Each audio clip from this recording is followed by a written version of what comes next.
cook or something. But in one of her trips over to here, she had my father here. Yeah. Then within a year, she went back to Ireland with him, and he grew up in Ireland. So he was born here but grew up in He Ireland? was born here and grew up in Ireland. He didn't get back here till he was 25. So, about that. Can you get, And, can you, My mother's name was, the best we could ever do was Nellie, yeah. Nell. And she was born in Cork. My father was actually Donegal, my father and mother. Mama, don't you, Mama, please don't. Okay, thank you, Mama. don't you? Good, you got a nice, So You've my got father married choices. Nell. got a nice view of your belly on the camera now. Okay, Nell Motherway. That's where. Oh, no. And So I'm gonna move? I was the fifth of 6 boys. No girls, No girls? I like this. no. And you were born in Dorchester? Charlestown. Charleston. We were born in Pleasant Street, Charlestown. We lived at number 50. Granny lived at number 52 next door. And in those days, we didn't have all these fancy apartments and names. We had flats. We lived in a flat on, in Charlestown.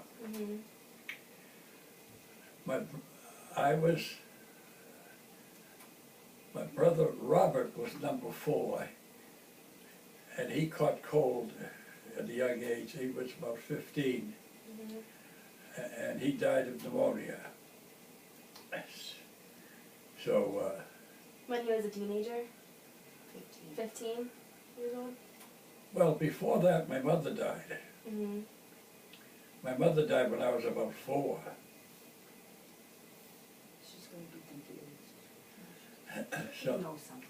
and see, if this is the way you want to jump, but see, my mother died when I was about 4, and her sister, Anne, who became our auntie, came over from England, where she was living now, to take care of, which was originally 6 boys. Yep. And after Robert died from pneumonia, and her sister, my mother, had died, she didn't want to live there anymore. So shortly after that, when I was in the 7th grade, I finished the 7th grade, they moved to Dorchester. Okay. See? So I would finish the 7th grade in Charlestown and the 8th grade in Dorchester. Is this what you're looking for? Yes. Yep. All right, now, from the, in Dorchester, I went, from there I went to the High School of Commerce, of course. And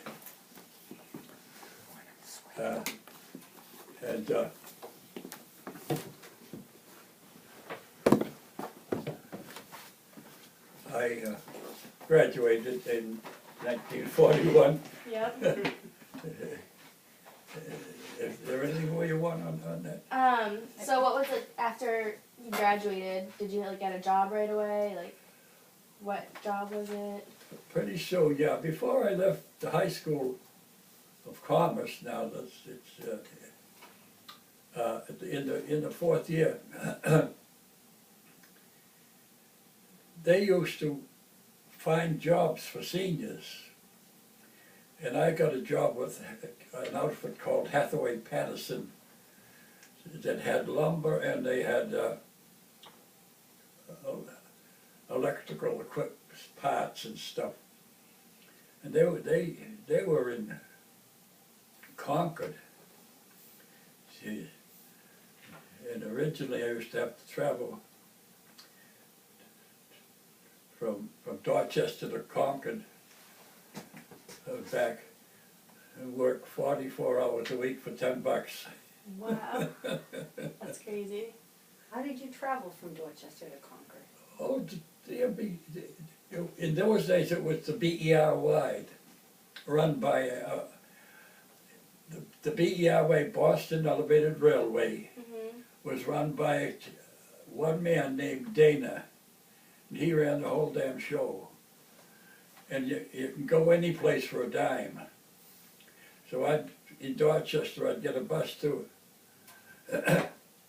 Andrew Square, which was in South Boston, and then get a train to the South Station, I guess it was, and then I'd get it out to Harvard Square, and then I'd get a bus out to Concord. Wow.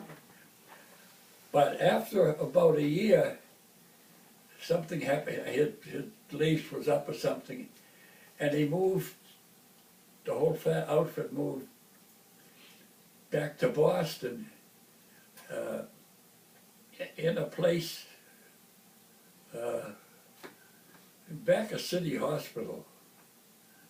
So it was actually went from one big thing to another. I could get there with a bus, the Northampton Street bus from Dorchester. I could get. We were in there the last couple of years.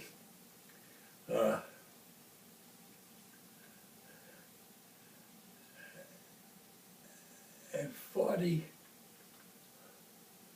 I was working there at Hathaway Patterson when the war broke out. It's okay to skip something. No, And, this is good. Yeah.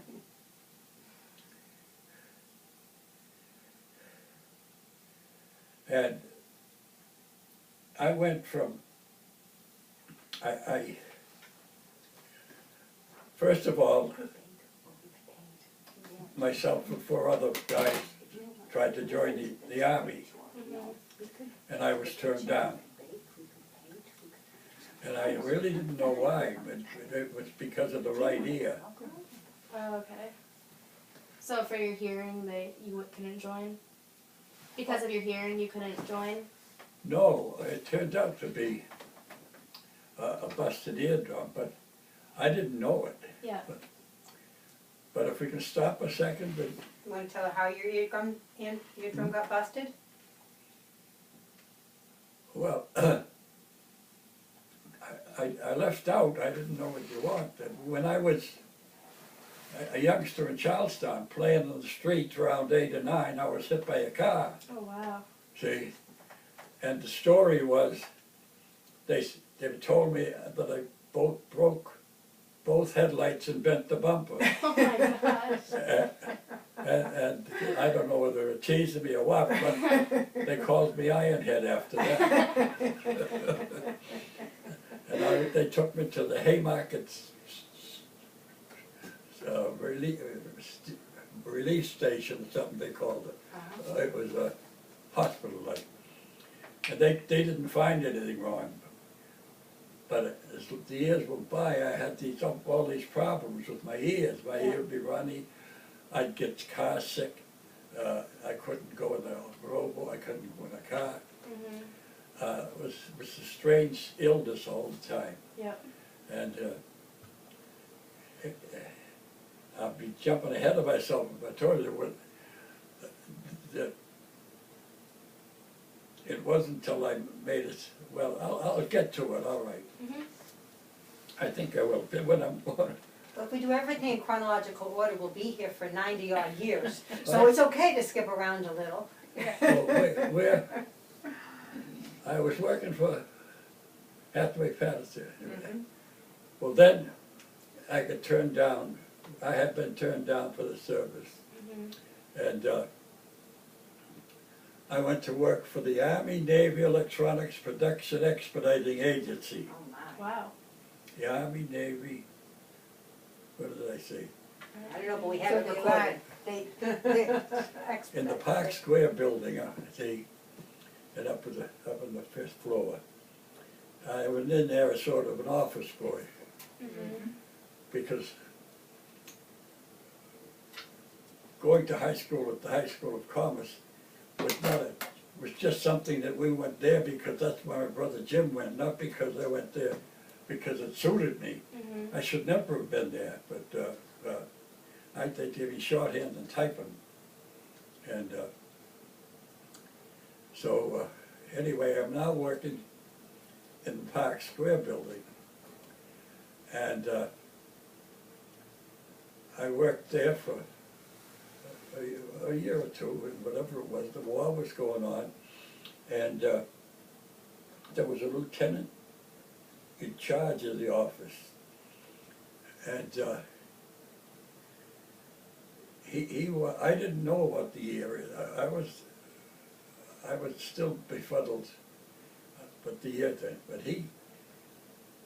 he said, he sent me over to one of his buddies. I was supposed to move from his office and go in the Navy.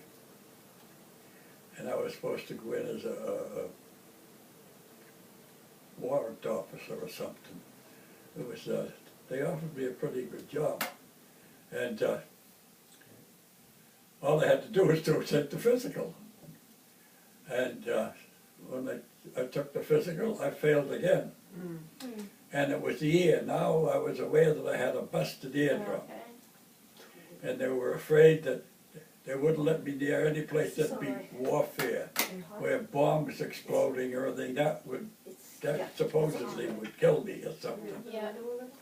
But I was, that was the only deficit I had. But that turned me into a 4F'er. And that was, that's what I call, that's the point at which I was branded for life as a 4F'er. It's still around now. But when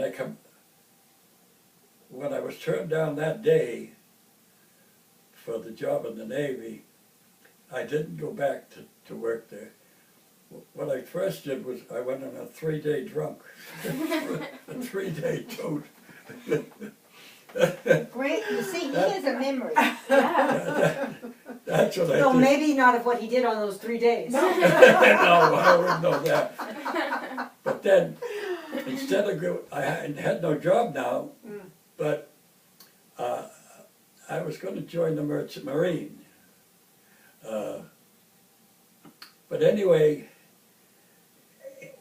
Auntie Ann had a place up in New Hampshire where she used to go or something.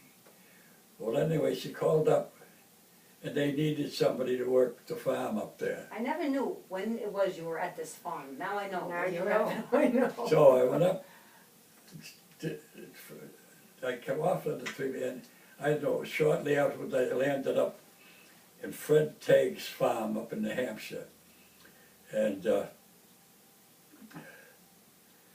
I stayed there. I was milking cows and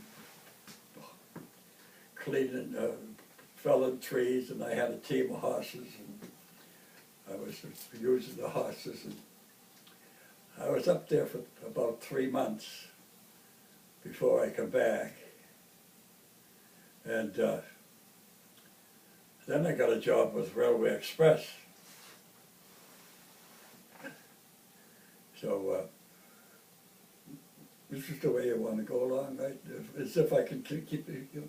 This is, Yeah. You're doing this is good. fine. I was with the Railway Express. Originally, I spent about a year in the office as a clerk, and then you could bid jobs. So I bid jobs. I could do the job as a clerk, but I hated it. So I got a job lumping freight for the Railway Express. See, that's where I worked. And I went over to the South Station then and worked. They had Elway Parker electric trucks those days that I used to drive and unload freight. And, I became a lumper, and I still have my hook, and I lost my thing. And he's pretty good. He used to be from the platform. I could throw a 500 barrel of meat up onto the trains and everything. We unloaded them coming in. We outloaded them. We were just known as Hayus. See, hey, Oh, you hey, do you. this, and hey, Yeah. you do that. that was a lumper. In the meantime, brothers Arthur and James, Brother Arthur wanted the brothers to start a business. And he was a pretty good mechanic. And I was his helper on that side on that a little bit. So he was looking around to buy a gas station where we could, well anyway, when he bought what we thought was going to be a gas station, it turned out to be a dry cleaning business. You can see where the confusion would come in. Yeah. Because he It wasn't He had easy. worked with a friend of his who had a dry cleaning business, and he thought it was great. It was the worst thing ever happened. So Jim and he went, and Jim had been in the service and back now, and he had money coming. And that was how they put it. But I would have no part of it. I thought that was the craziest thing. But they tried to suck me in. Well, they finally did when they had the building. It was a big building with 2 storefronts and 2 entrances down there. And they had the cleaning business on one side, and they decided, Arthur and them, they decided they'd put a fruit store Yeah, remember the fruit store? on the other side. And who was going to run the fruit store? Yeah. Me. And I had a Buick. There's a lot of story about the Buick too, but I had the Buick. I used to take out the back seat and go into the market in the morning and get the produce and bring it home and try to sell it all day. It was a terrible store. We lost money all the time. That's it. So after we finally shut that thing down, and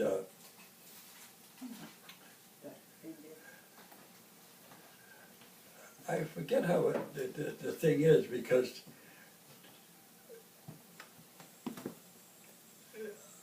I don't know, I'm trying to think when I went to Railway Express, because I think while they were running that business, I was still working at the Railway Express. And somehow or other the years got mixed up. And and I used to work Sundays just cleaning their machines for them and different things, but anyway, we get through there, the brother Jim got smashed up. The chimney fell down just as he got in his car, crashed the car, and him in it. And he was turned him into a paraplegic, which he was paraplegic for about 23 years. He wasn't able to walk. He could move, but that's a different story. So finally,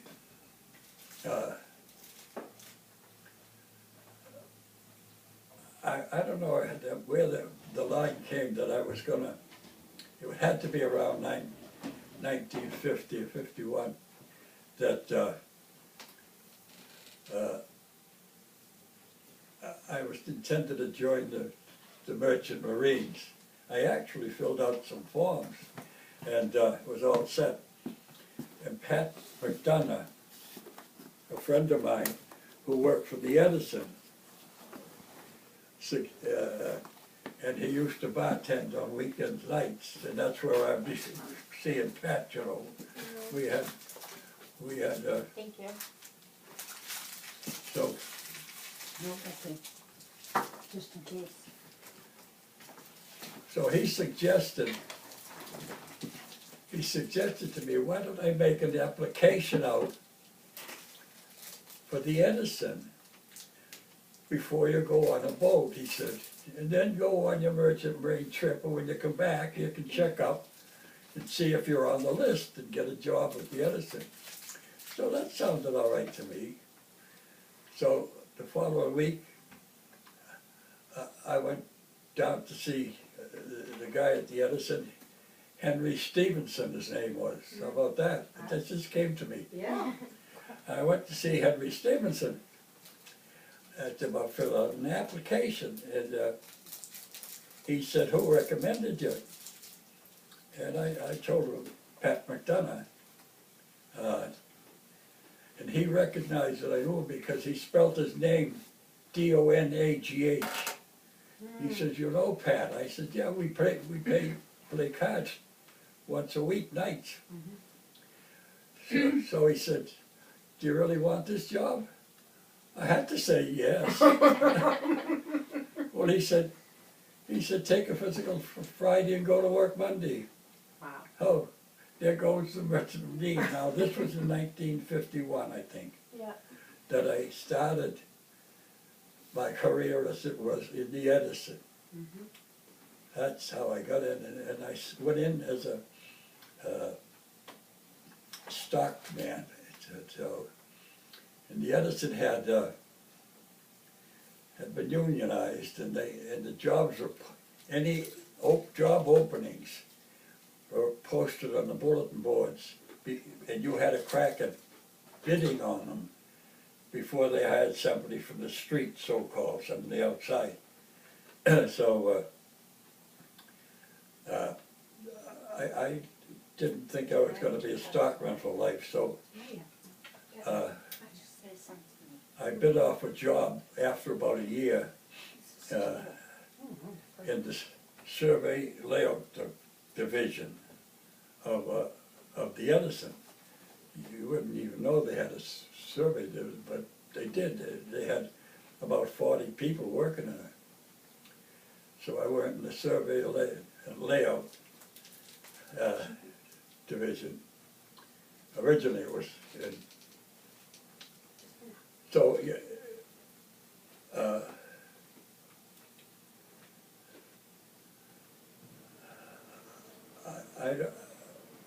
that's just the routine where you go through grades in there. See, like I started out as a grade 3, and then you go to grade 4 or grade 5. In the survey department, you started out as a rodman running around. Then you had to be a transit man, and then you became a crew chief. But the reason I picked that was because it was one of the better paying jobs in the Edison, outside of the professional union. That was a different group.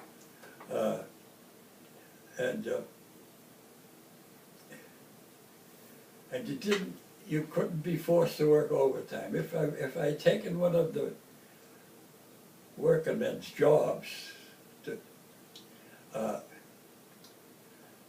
you had to work 50 and 60 hours a week.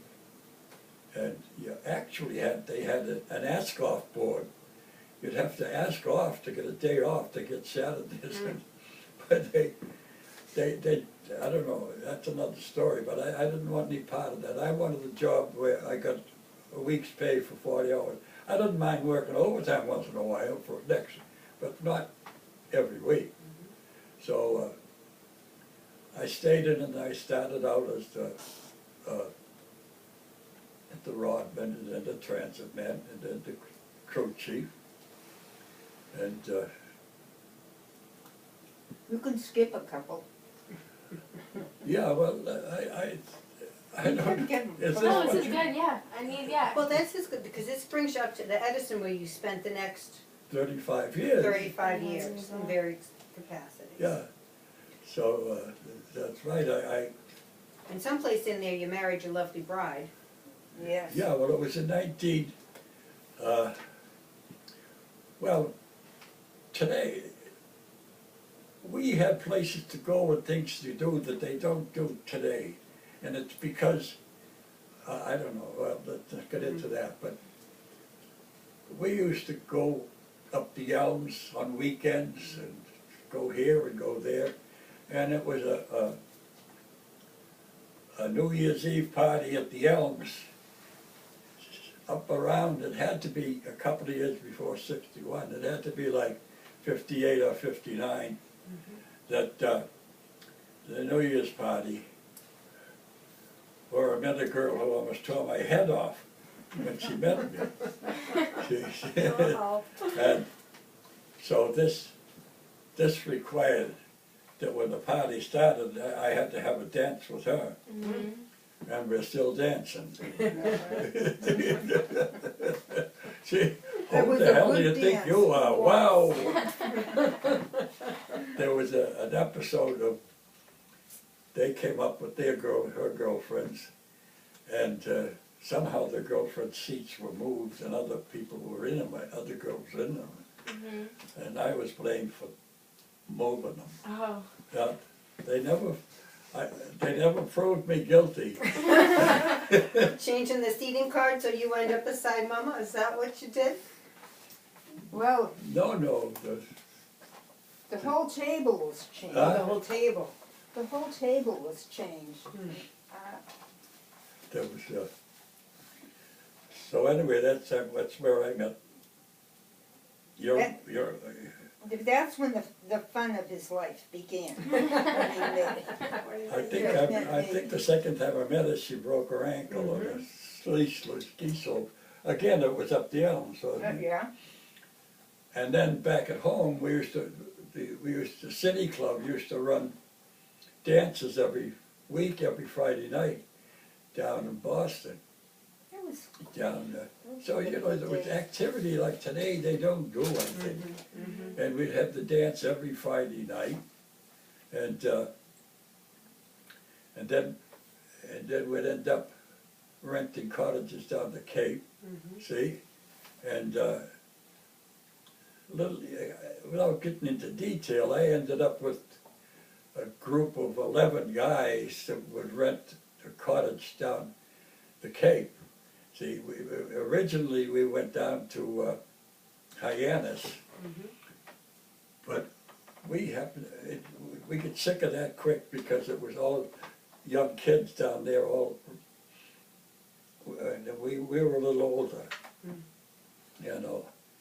So we moved to Falmouth, and we got this big place. They found, it was Ray Shanahan and Joe O'Brien, I guess, found this place to rent for like $1,000 a summer. That's all it was. You get the whole.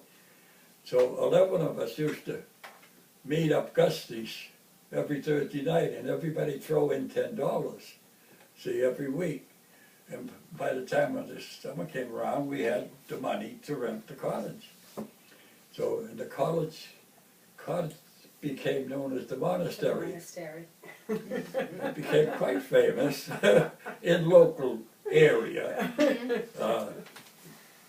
because the parties used to start every Friday night and end Sunday. See, so we weren't behind the bushes all the time anyway. So between the Elms, and then there was another place they used to go to. I can't think of the name right now. But I didn't go there anyway, so I went. We don't need to know about it then, Dad. Well, I've been there since. Okay. Your mother and I have been with the crowd that went. But we used to go up the Elms. It was a great place to go and have a weekend of drinking and dancing and fun and meeting people. skiing. And now, was there something about Daddy carrying you down a flight of stairs or something the second time he met you? Was that No, about it- right? How did Well, that I you're- was work out? you're looking for, to stop for incidents. Well, that's a good one though, I like Yeah. that one. Well, I did hit it, but you didn't pick it up. Okay. I said it was the second or third time I met her that she had a broken ankle. Yeah. She sprained her ankle on a small ski slope, didn't you? Yes, yeah. that's, Yeah, you sprained her ankle, and, I got money for it, huh? but I got money for You it. got money for your Yeah, ankle? but You got what? it was a brand new, when you're Boots? skiing, Yeah. it Brand new didn't boots. release. Yeah, It didn't That one, release? But she, it didn't release and so that was it. there's something about me helping her out when she had the sprain. Well, we all got back to so where were we in the, and it was time for, we were all going up to bed and you have to forgive me, I can't. But anyhow, I'm at the bottom of the stairs with Elaine and Pat, whatever. And I can't, I can't walk up myself, but anyhow, we were going to help, they were going to help me up the stairs. And he just came up and picked me up and took me upstairs. Well, that was so damn embarrassing. I was thinking, oh, please, Jesus, please, let us make it up there, Well, Oh, upstairs, that was a fun flight to the, yeah. yes. So that we spent some time up there, and we even landed up there after going up through Maine on our honeymoon, which was a couple of years later, So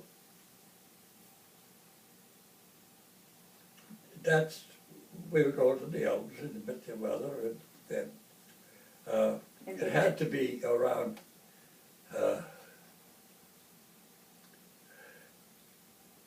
let me see, I had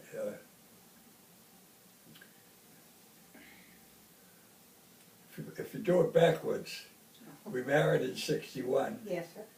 and after she agreed to marry me, it was a year before we, it took a year to get married. Then the date was set a year later, so that would bring you to 60. Yeah. And then we went around for about a year before that, so it would be by 1959 that I met her. Yep. That would be close to the time. And we got married we got married in '61. And then I when don't did you, think when these did you people move care. to Medway? Huh? How did you choose to live in Medway? Because at the Well- time, you were still in Dorchester? Well, we were. You're talking about 1958 now, and this was when I met her up there, and we were dating then. We'd be going here and there, and the move to Medway was. We weren't married yet. No, but we were going to take a ride on a Sunday, and we're looking in the papers for houses, and I think that this was at your mother's request. So we saw an ad in the paper for Bellingham for houses that they sounded good for around $12,000 and $12,000. So we decided to take a ride out on a Sunday. And, well, when we got to the real estate agent's office, we hadn't made an appointment. So it was closed, when we got here. And we never got to Bellingham. Because on the way up by, we had seen a sample house for this development on 109. And it was open for inspections and all that. So we come back from the real estate office that was closed in, came in the house on Main Street to take a look at one of these houses. And we met the fast-talking salesman. So we weren't married, and this section wasn't built. There was no house here. But he showed me on the wall this section, and he said, come on and take a look, you know. So the streets were in. There was some other houses built in this area, but this area just started. So we come down on Coffee Street, and from looking on the wall, I looked, and I picked this lot out, see. And so to seal the deal, then, this is where we're still there, you know, well, I'd like that one. I said, I can't buy a house today. I said, I have no money. We had no money. See, I remember this, as I've told this, I said I said, I have no money to buy a house. He says, how much you got? I said, $10. He said, I'll take it. Really? And he did. Wow. And he did. Wow. $10 down. And here was the deal. He wanted me to add 50 and have $60. I think it was $60 to come up with 50 and make it 60. And the deal was, if the house went through, everything smooth sailing, I'd get the $60 back. Oh. See? But if I quit, if I busted it, the deal, then they'd keep the $60. But if they broke their word in the deal, they'd give me the $60 back too. So it was three-way. So anyway, we passed papers down in Dedham, I guess it was. And after they passed papers, they gave me a check for $60. I got my $60 back. Wow. And Well, we got the house. You got the house. there was no house yet. It was still being Well, built it was. You got the lot. when we got married.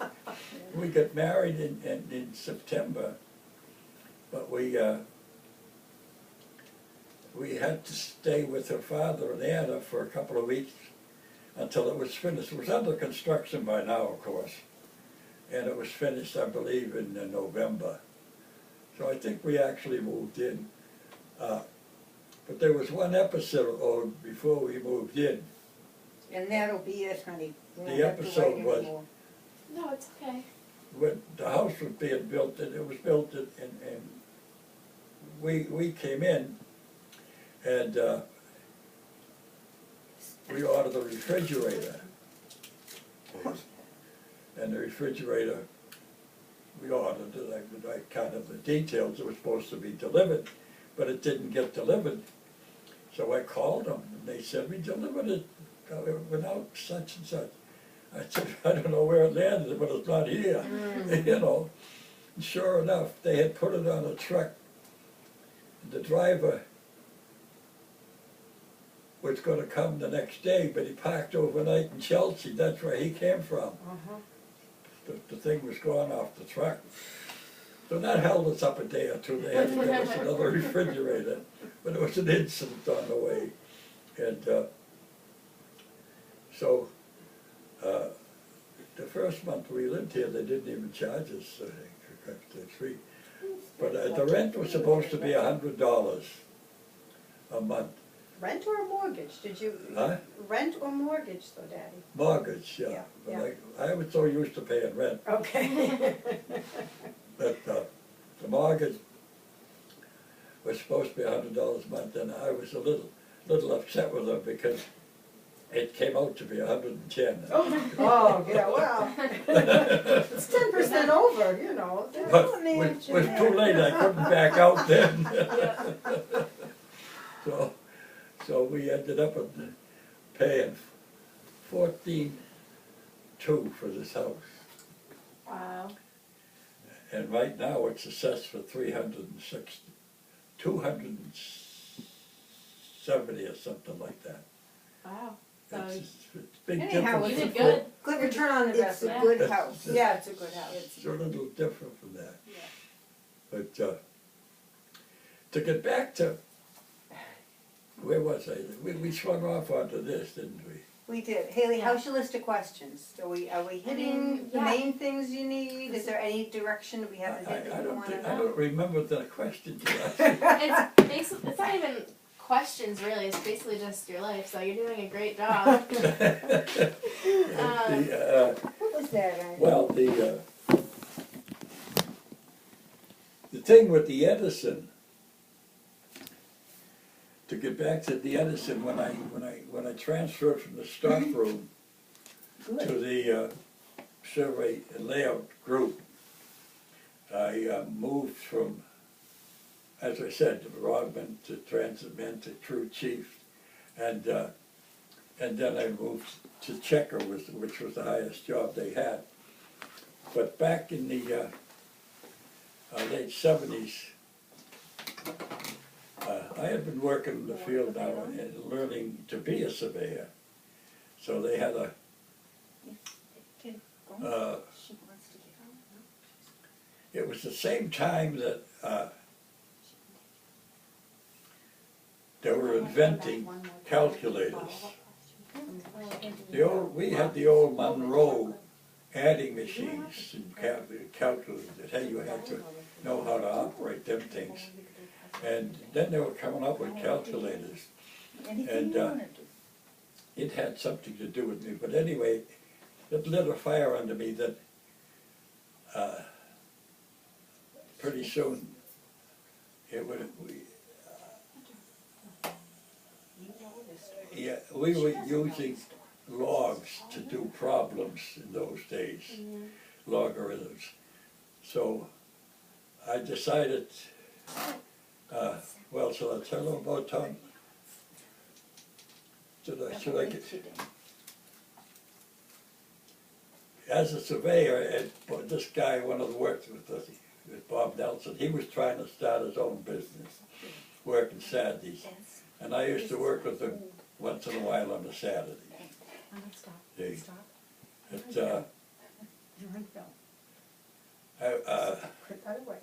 in my own mind, he had got his professional license by grandfather clause. We won't go into that, but I wanted to be the professional. I became a landlord. I wanted the professional part of it, but I didn't want to get it by grandfather. I wanted to do it on my own. So I went back to school when I was, I believe I was 40, in my mid-40s. I was married with 4 children, and went back to night school, starting at Franklin Institute, and then ending up at the Northeastern. I think they called it Lowell or something. They probably still do they? The night class There's UMass Lowell. at night. Yeah. It's in the Northeast buildings. Okay. Yeah. Yeah, so what I did is I went to night school and taking up, stuff I didn't have, like geometry and taking up trigonometry mostly. And, Yeah. So math. Huh? Math stuff. Math stuff, yeah. Yeah. Well, that's what you use as a surveyor. So, She's got one right beside her. She'll need it. at 40,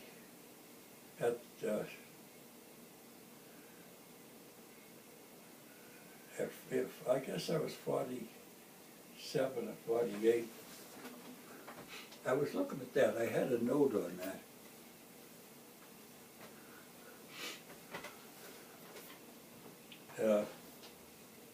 Do you need more paper and pencil? No. I have enough.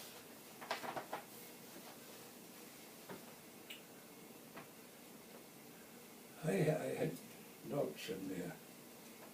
I think I had a $2 bill. It's a $2 bill?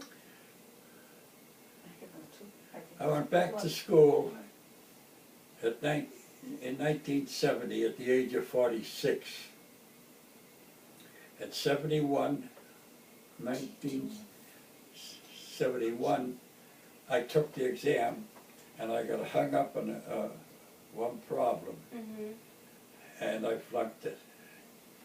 So they invited me back in 1972, and I aced the exam. I think I got everything. Wow. I think I got 100 in 1972.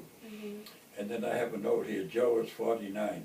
But I became number 27004 on my license in March of 1973. I became, in those days, we were called registered land surveyors. That was what you had to be. And I became a registered land surveyor in March of 1973. And that's when the Bob Nelson offered me a partnership if I would go with him. There was another guy running the place. There were two of them. Both wanted me to go to work with them. The other guy, I used to call Briccolini. Yeah. Gee. Yeah, he was a sharp guy, but he was. I didn't get along with him too good. But, Just as a side note, there was one day, you know why he was called Briccolini? No. Because he was Italian.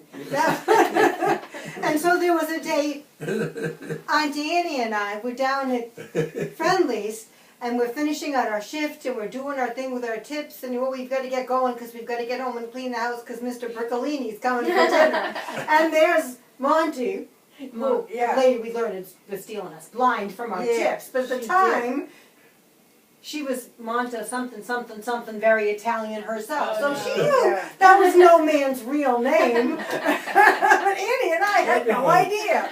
this guy, Holcroft, Tommy Holcroft, he used to make names for everybody. Oh, gee. But we got a Briccolini stuck. I don't remember what his real name is. Is he saying Briccolini? Briccolini, But yeah. Oh. Bob Nelson and I became partners anyway. And